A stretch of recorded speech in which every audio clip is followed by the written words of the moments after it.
નમસ્કાર મિત્રો, વિડીયોમાં તમારું સ્વાગત છે। મિત્રો, ચારે તરફ ત્રાહિમામ મચેલો છે। વરસાદ સાથે જોડાયેલી અનેક ઘટનાઓમાં ડઝનબંધ લોકોના મોત થઈ ચૂક્યા છે, જ્યારે હજારોની સંખ્યામાં લોકોની સુરક્ષિત જગ્યાએ પહોંચાડવામાં આવ્યા છે। ભારતીય હવામાન વિભાગ તરફથી નવા સંકટની ચેતવણી આપવામાં આવી છે। IMDએ અરબ સાગરમાં ચક્રવાતી તોફાન એક્ટિવ થવાની આશંકા વ્યક્ત કરી છે। મુશળધાર વરસાદનો સામનો કરી રહેલા ગુજરાત પર હવે નવો ખતરો મંડરાવા લાગ્યો છે।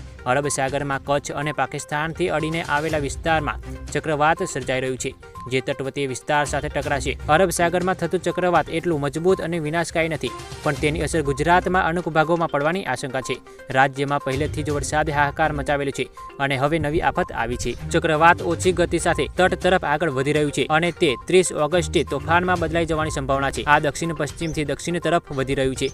તોફાની કચ્છ અને સાથે જ સૌરાષ્ટ્રના વિસ્તારોને અસર કરશે, જેના કારણે ગુજરાતમાં મુશળધાર વરસાદ થવાની આશંકા થઈ ગઈ છે। ત્યારે આવા સમયે રાજ્યમાં હજુ પણ વધારે તબાહી મચી શકે છે। તો મિત્રો, આ હતા હાલના મહત્વના સમાચાર। મિત્રો, આજના વિડીયોમાં બસ આટલું જ। મિત્રો, આજનો વિડીયો તમને થોડો પણ પસંદ આવ્યો હોય તો વિડીયોને એક લાઇક કરીને જજો અને ચેનલને સબસ્ક્રાઇબ તો અવશ્ય કરી જ દેજો, જેથી તમને આવી જ રોજબરોજની વરસાદને લગતી તાજા ખબરો મળતી રહે। ધન્યવાદ।